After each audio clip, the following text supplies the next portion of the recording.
أعوذ بالله من الشيطان الرجيم. بسم الله الرحمن الرحيم. الحمد لله الذي هدانا لهذا وما كنا لنهتدي لولا أن هدانا الله. أشهد أن لا إله إلا الله وحده لا شريك له شهادة تهدينا إلى الهداية. وأشهد أن سيدنا ونبينا ومولانا محمدا عبده ورسوله شفيعنا بالدنيا والآخرة إلى يوم القيامة. قال رب اشرح لي صدري ويسر لي أمري واحلل عقدة من لساني يفقهوا قولي وسدد لساني واهد قلبي بجاه النبي. دستور درسكم على سبيل النية به عنكم بحشر فنادى فقال وإذا تتلى عليهم آية الرحمن خروا سجدا وبكيا وبالفتح يبت عزل ذكرهما بالعم النوير يعلم قلوبنا اللهم شمشدنا باليقين يا قوي يا متين يا رب العالمين. Alhamdulillah wa syukurillah. Senantiasa kita terus memanjatkan puji syukur kehadirat Allah Subhanahu wa taala karena nikmat selalu Allah berikan kepada kita. Nikmat yang kecil hingga nikmat yang besar.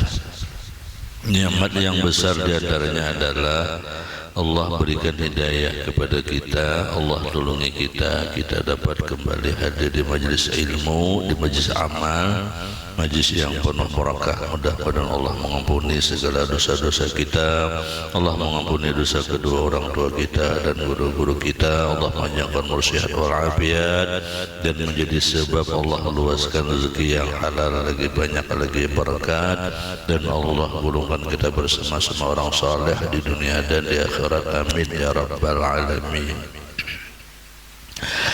Majlis ilmu adalah majlis ibadah, adalah salah satu sarana Allah Subhanahu wa taala menjadikan kita orang yang syahid. Jadi janganlah kita putus di dalam diri kita itu niat menuntut ilmu. Di mana ada majelis-majelis ilmu, majelis amal, berniat kita ingin selalu hadir. Sebab ketika kita berniat, ketika Allah menghendaki kita untuk pulih, maka kita meninggal dengan keadaan mati syahid. Orang yang mati syahid itu selamat di dalam kubur. Jadi tidak akan disiksa orang yang mati syahid itu di alam kubur. Jadi itu untungnya orang yang selalu hatinya itu ingin menuntut ilmu. Hadir di majelis ilmu itu kadang mesti pahamkah kadakah. Ada jadi masalah yang penting hadir di majelis ilmu. Nah maka kita akan menjadi orang yang syahid akhirat karenanya. Lagi pula orang yang menuntut ilmu itu rezeki akan dicukupkan oleh Allah Subhanahu wa taala. Insyaallah setiap apapun keperluan kita akan Allah berikan jalannya apabila kita betul-betul menuntut ilmu. Melanjutkan kajian kita kitab Kaifatakun Ghaniyyan halaman 29. Bagian yang ke-8 tentang asbab, tentang sebab yang bisa membukakan pintu rezeki. Yang ke-8 adalah as-shalah, yakni sembahyang. Jadi salah satu penyebab dapat membukakan pintu rezeki adalah sembahyang. Jadi ajar guru Bahri, asalkan kita tuh penyembahyang aja, insyaallah rezeki kita tuh lancar aja. Asalkan kita menjaga sembahyang. Nah, jadi pintu rezeki dan sebab kekayaan itu baik kekayaan asbabi maupun kekayaan hakiki.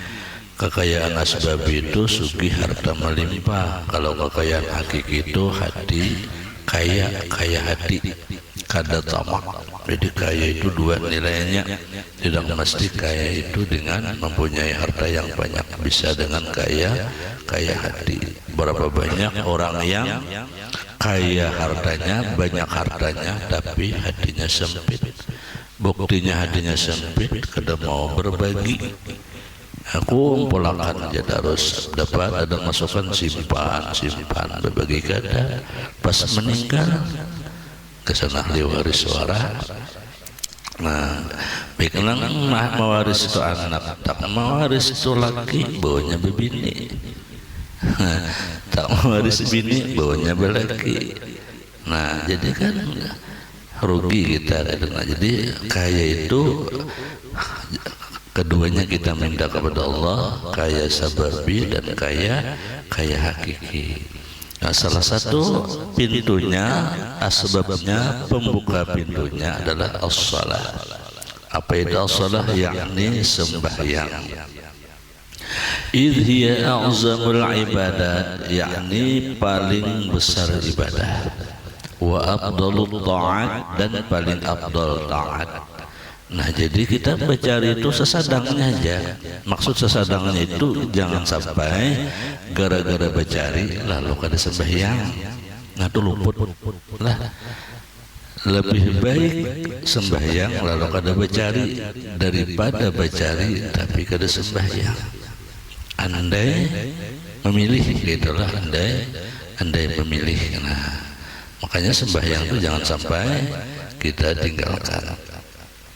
Faman hafaza 'alaiha fatahallahu 'alaihi abwaab rizqihi. Nah, jadi barang siapa memelihara atas sembahyangnya maka pasti kan mandi si mausul. Fatahallah itu fi'il dan fa'il jumlahnya, jadi jawab si mausul. Pasti Allah bukakan pintu rizkinya siapa yang memelihara sembahyang. Nah, memelihara sembahyang ini ada dua kategori. Yang paling utama termasuk kata-kata memelihara ini mengerjakan sembahyang itu di awal waktu. Sebelum salat sampai kita sudah madang. Nah, itu termasuk, itu yang paling istimewa itu. Belum salat tuh, waktu salat tuh sampai kita sudah madang. Nah, makanya biasanya kodenya itu orang mengaji. Bila misalnya di masjid lalu mengaji, ada berarti kan mengaji itu parak sudah sembahyang. Nah, atau nah ada kode lagi kan biasanya mengaji itu kita kada tahu berapa menit. Nah, ada kode itu sekitar 5 menit. Bila kamarian itu tuan guru kita bekiawan guru bakri. Ya Rabbi hadhilna bizudika wasimna. Allahumma ya daimal fadli alal bariyah. Sidin bawa itu 5 menit lagi. Atau nang di tengah hari itu Allahumma salli wa sallim. Ada kalau nang tengah hari itu. Itu sekitar 5 menit. Nah, artinya bila sudah panggilan itu gawian apa aja sadang dah kita lapas memikirkan tanda sembahyang. Nah, itu yang paling istimewa tuh itu. Bila kita kawa memelihara nang sembahyang itu nah awal waktu itu tuh yakin aja rezeki kita tuh nyaman benar. Nah, ada kita ini merasa nang kita pindah nang sawat pahit dahulu dasar sembahyang kita juga ya lah rasakan aja kita nih. Kadang-kadang sembahyang zuhur jam 3, sembahyang asar parak maghrib, sembahyang maghrib parak isya, sembahyang isya tengah malam, sembahyang subuh siang.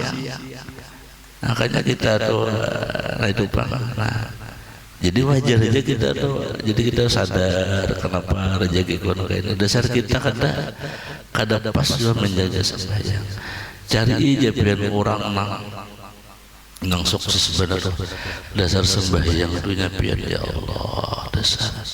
Nya kada berhitungan kada orangnya baku yakin katanya jarang baju tuh selawar baju tapi nya bila jam sembahyang itunya siap sudah kena. Makanya rezekinya luar biasa, karirnya tuh bagus.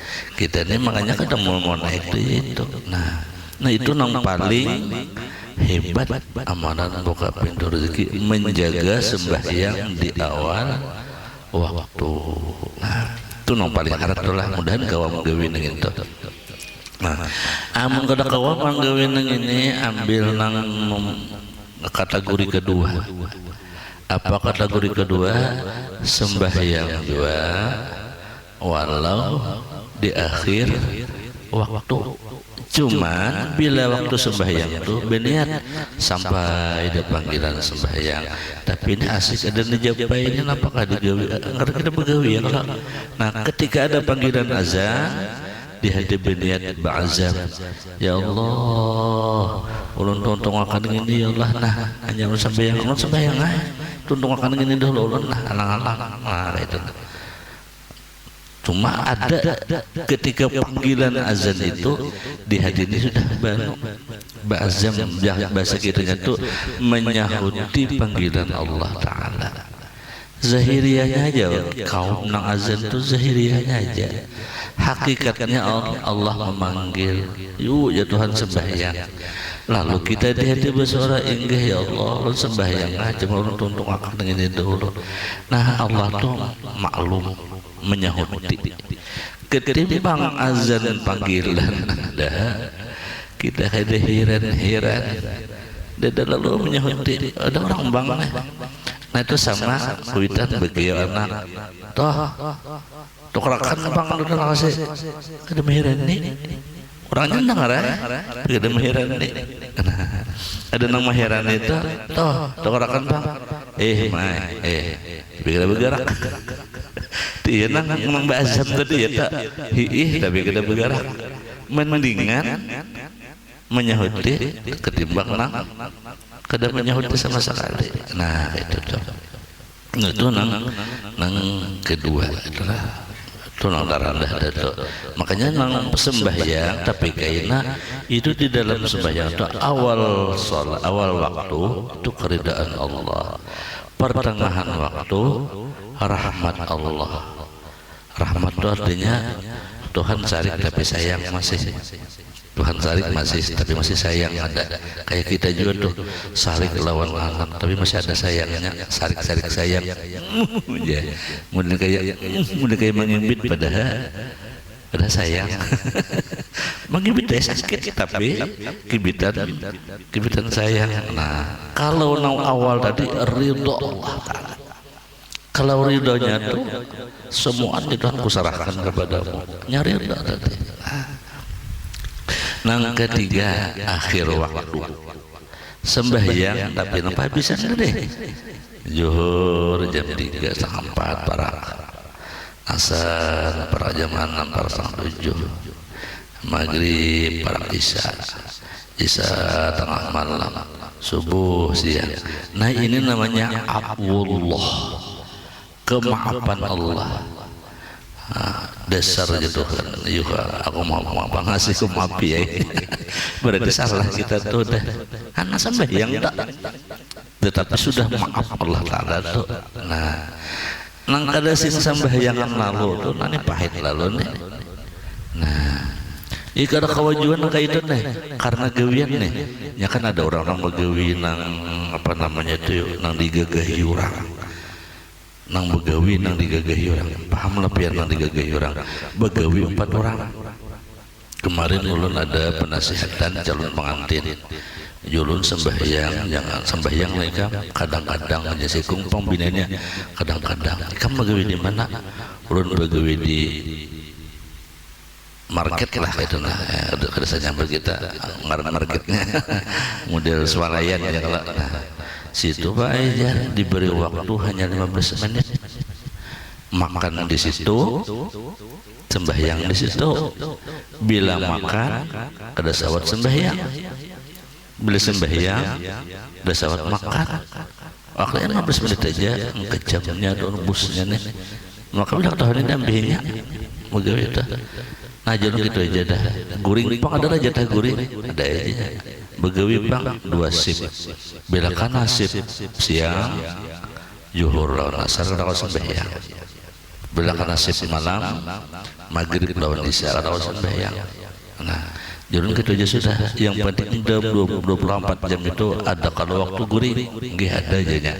Nah sebelum guring, nang 5 waktu nang kada kawat gawe tadi tolong dikata agar dikata nang kada gawe tadi karena digagahi orang kan digagahi orang itu dalam kuasa bos nih kan. Kada kau gawe pada gawean bagi perusahaan kan itu sama kan kada kau gawe lalunya. Suah bagi perusahaan dah makan ya kalau kada kau sembahyangnya udah kada sembahyang kada kau makan udah makan kada kau sembahyang. Nah jadi itu aja hendak guring diqada sembahyang itu nang 5 waktu itu jangan sampai tak isuk bila isuk bertambah pula kan sembahyang isuk kada sembahyang jangan dibiarkan kan sembahyangan itu. Nah fungsinya apa?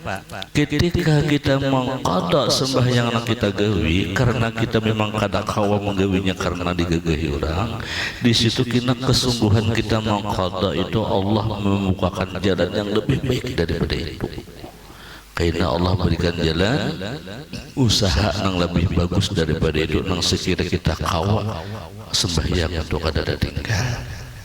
Ya di situ Tuhan melihat kesungguhan kita bujur kada dasar sembahyang ketika digagahi orang buktinya dia mengqada sembahyangnya. Nah itu. Nah jadi dengan melaksanakan salat tadi Allah akan membukakan pintu rezeki yang lebih baik, yang lebih ringan gawiannya, minimal gawiannya ringan hasilnya sama. Siapa tahu gawiannya ringan hasilnya lebih banyak daripada nang ada. Nah itu yang dimaksud dengan hafaza alaiha orang nang memelihara sembahyang. Nah jadi yakin ya bila sembahyang itu rezeki itu akan lancar aja. Nang kita akan lancar ada sembahyang kita tadi dasar juga. Nah, cuma bila sudah sembahyang di awal waktu itu jangan jangan ditunggu anunya hasilnya. Ada kita menunggu berbulan-bulan sudah ya bujur di awal waktu pina kada pina. Nah itu menunggu ngarannya ini jangan dihadang bisa Tuhan batur kita menunggu tuh kita ngarannya matur Tuhan bila tujuan Allah tuh mentes kita tuh sejauh mana kita tuh ikhlas mengerjakan salat di awal waktu itu. Jangan mahadang tuhuk dan baca jaga depina kabul jadi jangan-jangan aja dustainya. Nah, jangan tetap aja guru sangka baik dengan Allah. Tetap sangka baik dengan Allah. Nah, tetap sangka baik.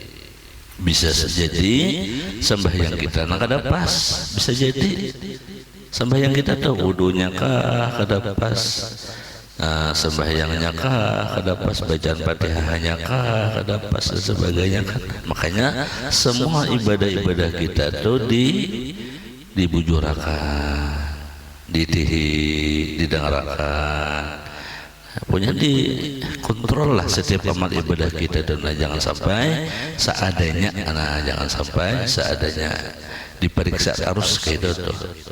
Nah kalau sepeda motor aja temen jarang diservis rusak ada kok jalan sama ibadah kita tuh. Tak kita baca terus bisa tahu tak salah. Nah itu. Jadi pintunya tadi memelihara sembahyang, jaga sembahyang kita.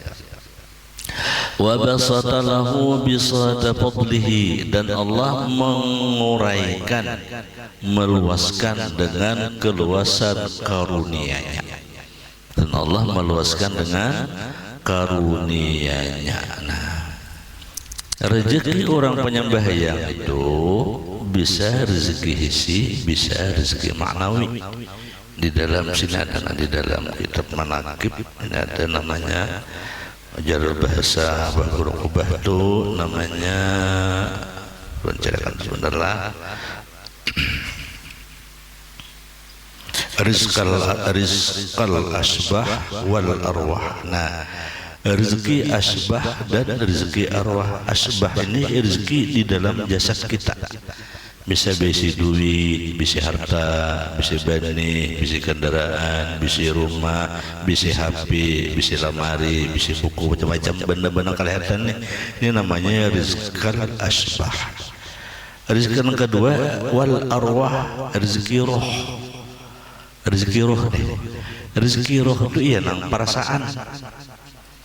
Rasa tenang, rasa lapang, rasa nikmat, rasa lezat, ya kalau gurih nyaman, menginum banyu rasa manis, begula bang, mbah, ada yang begula kadar rasa manis, liur pahit, rasa masam, mancok, rasa pahit, kopi kada begula, tetap nikmat kita, itu namanya rezeki arwah. Perasaannya rasa plung aja, itu rezeki arwah karena macam-macam ujian kita, tapi kita tenang aja menghadapi. Anu jurang benih pian mangardil jurang, iya kaja, alhamdulillah marah pakardil asa berbuah lambat. Doanya tenang aja misalnya adalah. Nah, artinya kan menghadapi ujian itu tetap tenang. Itu namanya kita dapat rezeki arwah. Kalau orang arwah rezeki arwah ini kan ada, iya nang pusang taras dah. Padahal kada membedai lawan nang dipusangakan. Anu orang itu jadi orang mau masang benjur jadi pengan pian. Oh besar kok, tipas aja.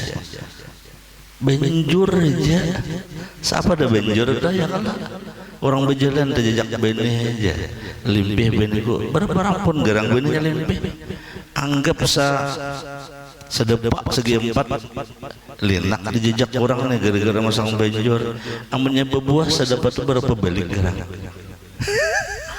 ya kalau anggaplah siapa sejangkom sejangkom itu berapa liter 3 liter banyak bener nih. Nah berapa duitnya nang entah kan kadang membedai nang diwalakan. Kenapa? Karena di dalam batin ini rezeki arwah kadada melihat permasalahan yang semestinya kecil lalu dianggap besar pusat. Nah itu kehilangan anu aja kayak pemburu salaman, nah sepadan barangnya nggak pernah hilang halus saja misalnya nah kayak itu tapi kalau arwahnya ruhnya rezeki ruhnya nih santai sudah dapat rezeki ruh ini seberat apapun masalah dia tenang menghadapi hidup tenang itu karena memang itu kita hidup ini kadang-kala berhindar dari cobaan, kadang-kala kita berhindar dari musibah. Nah, baik di awak maupun di luar. Tetapi ketika roh kita sudah diberi rezeki oleh Allah, kita akan tenang menghadapi itu santai damai gitu. Nah, itu namanya rezeki arwah katanya. Nah, jadi salah satu asbabnya mendatangkan rezeki asbah dan arwah tadi adalah menjaga waktu sembahyang. Kama qala ta'ala seperti Allah berfirman, wa'mur ahlaka bis-shalah wastabir 'alaiha. Dan suruhlah ahli engkau dengan sembahyang. Ahli ini tanggungan. Bilainya orang dulu lagi bini itu ahlinya, lalunya bisi anak tuh ahlinya, lalunya bisi dangsanak tuh ahlinya, lalunya bisi toko, lalu toko tuh ada anak buahnya begawi, itu ahlinya juga sama. Nah itu sama tuh ahlak juga tuh dianjurkan bis-shalah dengan sholat sama tuh. Ini kita nang dosa nang kada sadar tuh kita beisi ahli namun kita kada menganggap ahli. Contoh pian nang pian nasugi kita beisi toko, lalu di toko tuh ada pian beisi anak buah nang buat pegawai itu tanggungan pian tuh. inya sembahyang inya kada sembahyang pian tau 4 dosa to gara-gara pian makanya tadi toh menyuruhnya begawi aja istirahat diberi 15 menit saja sehingga inya kada sembahyang gara-gara pian membuat peraturan nak buahnya. Nah ini berdosa nih, ini berdosa nanti termasuk ahli ngarannya. Nah jadi setiap ahli kita nih disuruh mengerjakan sembahyang. Wastabir 'alaiha, dan sabarlah atasnya. Nah, artinya apa? Menjaga sembahyang itu berat. Makanya oleh karena itu kita saling mengingatkan. Nah, karena kita pimpinan penanggung jawab, sebagai tanda bertanggung jawab kita kontrol. Nah, sudahkah sembahyang? Omanya udahkah sembahyang? Abahmu udahkah sembahyang? Bila sudah dipadahi itu inya kada sembahyang itu urusannya. Bila hendak 4 lawan aku masuk surga bersama-sama empati, bila kada hendak lawan aku ya kada sembahyang. Nah, itu nah, karena surga itu akan bersama orang yang dikasihinya apabila sama sehati. Bilanya kada sehati di surga pun tapi sah, di surga pun tapi sah. Nah, walaupun di dunia sama-sama, tapi bilanya kada sehati kada terkumpul dalam surga. Nah ya kan seperti itu. Jadi harus selalu bersama. Jadi wastabir 'alaiha. Nah, bila sudah sembahyang anak bini cucu keluarga tanggungan disuruh sembahyang dan sabar atasnya. Sabar itu artinya kan berat menggawe sembahyang nih di awal waktu tadi itu. Nah maka Allah janji la nas'aluka rizqan, jangan engkau tanya rezekimu, jangan. Kamu tugas sembahyang aja, jaga rezeki, jangan ditanya. Nahnu narzuquka, kami nang memberi rezeki. Nah itu bahasa kita piannya kudu mikirkan makan sembahyang aja, ada jadi tang makan kita. Nah modelnya kayak itu janji Allah Ta'ala tuh. Jak ibar kita tuh bahuma tetap bahuma, berdagang tetap berdagang, bercari tetap bercari, berusaha tetap berusaha, sembahyang jangan ditinggal. Nah di usaha itu Allah mengantar rezeki kita. Lewat usaha itu wasilah Allah matarinya. Wal aqibatu littaqwa, dan akibat orang yang rezeki luas itu adalah bagi orang yang bertakwa. Yakin bahwasanya orang yang bertakwa itu akibat kesudahannya baik. Wa qad qasa min baini jami'i salawati salat duha. Nah, dan ada sungguh menghususkan di antara sekalian sembahyang itu, di antaranya jisidin salat duha. Nah, salat duha ini jangan tertinggal. Fahiya min asbabil musahalah, itu adalah sebab-sebab memudahkan rizki, bagi rezeki. Liman wazaba 'alaiha, bagi orang yang rutin mengamalkan duha itu. Wa aqalluha rak'atani, paling sedikit 2 rakaat. Yang duha tuh 6:30 masuk kaidah. 6:30 paling sedikit 2 rakaat. Wa aktsaruha samanin, paling banyak 8.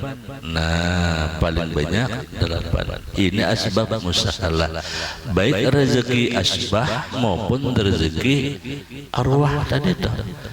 Nang hati tenang, damai, sebagainya itu kan. Nah, jadi sembahyang duha itu jangan tertinggal. Ayatnya panjang, menghafal panjang, enggak ada apa kuliah kul huwallah.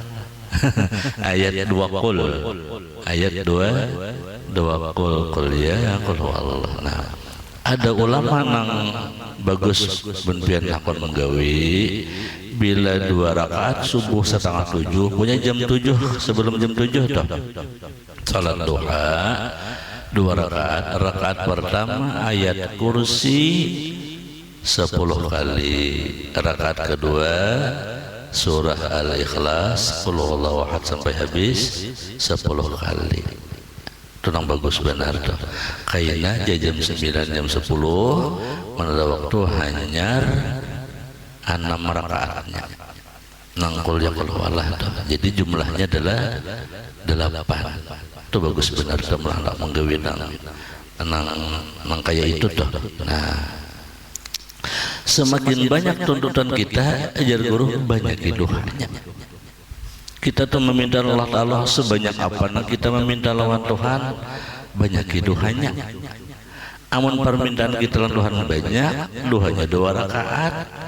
Kalau santali menjual sapi, paget talinya, sapinya genal, talinya halus. Nah, semakin genal keperluan kita ya guru banyak doanya.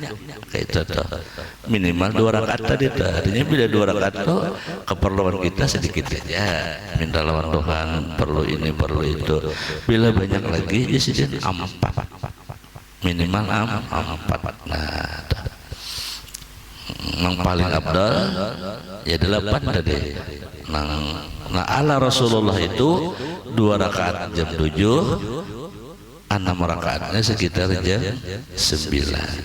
Kenapa jam 9 itu paling abdal? Ujar guru Danau, jam 9 itu orang pada badannya sibuk berusaha, orangnya jangan ingat lawan Tuhan, seorang menghadap lawan Tuhan. Nah nang kawa adalah diatur ya secara kawa mun kita begawi ke 4 orang salah kawa aja dah ya. Kalau di perumahan namun ada besi lampau sembahyang tempat paling para diamnya kalau baju porok pulang baju tilasan hadangan ada. Nah nang boma di perumahan ada lampau ada di itu seperti itu. Nah, imbah sama yang duha sunat lagi bagus baca inna a'tayna kal kautsar fasalli rabbika wanhar inna syani'aka huwal abtar 14 kali. Wiridannya 14 kali. Nah ajar Habib kedengar orang sedih. Nah 14 kali imbah salat duha doh baca inna a'tainakal kautsar fasalli rabbika wanhar inna syani'aka huwal abtar 14 kali. Itu hasilnya jar kita akan ada kena menerima rezeki nang nomplok. Nah nomplok tahu lah nomplok nomplok tuh bang. Wa qad qila biha la ghina ma'a zina wala faqra ma'a duha. Dan bakal ada disebutkan tidak akan sugih orang nang berzina. Nah jadi bila gawean itu berzina kada mau sugih kayak baja bamanan. Jadi bila bahari pernah segera bertaubat kepada Allah. Nah termasuk zina ini nauzubillah nikah tapi nikahnya kada sah. Itu termasuk zina. Wali hakim nang jadi wali hakim tuan guru tu lain wali hakim tu naib ada mau kada boleh nak ada sah jinas jangan. Jadi kada boleh wali hakim itu orang biasa kada boleh. Orang hakim itu diangkat oleh pemerintah sebagai hakim, kada mau bermuhakam, malah kada mau bermuhakam. Nang bermuhakam itu boleh apabila di situ kada ada pemerintahan. Nah itu boleh bermuhakam. Kita ada pemerintahan. Paling rendah siapa? RT kan ada pemerintahan ngarannya tah. Nah Mbak RT hanya Irwi lah Mbak Irwi hanya kepala desa. Tingkatannya itu kan ada pemerintahan ngarannya. Nah tuh, jadi kada boleh. Jadi jangan sampai bila berzina itu kada masuki kayak baja orangnya lah, biar gawiannya banyak kayak baja pasti habis airnya. Wala faqra ma'ad duha. Nah ini nang poin kita. Nah dan tidak akan fakir orang yang ma'amalakan salat duha. Nah itu nangkan manom neleh atau remaja baru nyar kawin tuh, nah supaya hidup berumah tangga tuh nyaman, amalkan salat duha insyaallah kada akan fakir gitu tuh. Nah insyaallah kada saat lawas kau hajatu bolah rumah, kau hajatu bolah rumah dan berkat salat duha. Summa qala Syaqiq al-Balkhi wallahu subhanahu wa ta'ala alam. Mudah-mudahan Allah subhanahu wa ta'ala berberi kepada kita, Allah turunkan dalam buat amal ibadah, Allah kabulkan salah hajat dunia dan hajat akhirat, dan Allah golongkan bersama orang salih dunia dan akhirat. Ala hazinnya Nabi Syirah al-Fatihah.